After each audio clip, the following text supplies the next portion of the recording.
Paris, France ba to? Oo mga kaibigan, nasa Paris, France po yan.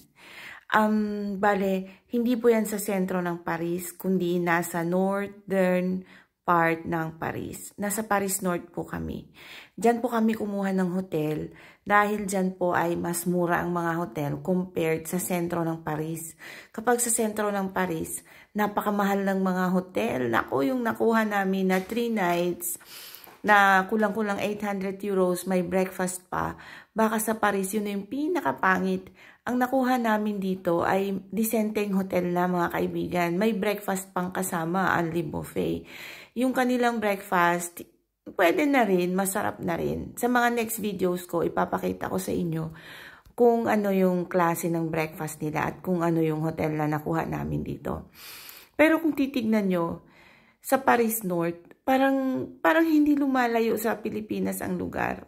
Parang nasa Metro Manila lang. Parang ang tingin ko ay parang Quiapo, ganun. Pero nasa Paris po yan. Ang kailangan lang nating sakyan, ang kailangan lang naming sakyan dyan ay dapat sasakay lang kami ng train papunta sa mga main cities.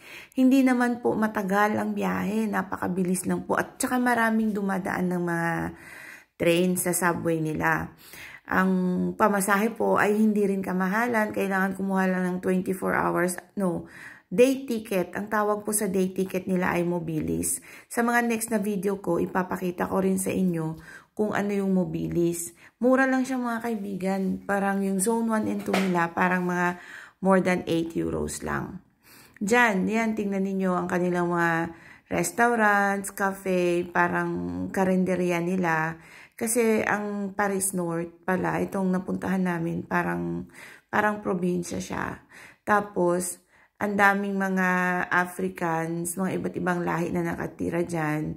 Parang kokonti ang mga puting Frances. Kasi ang mga talagang native France, parang nakakonsentrate sila doon sa Paris mismo, sa sentro ng Paris. Hanggang sa susunod!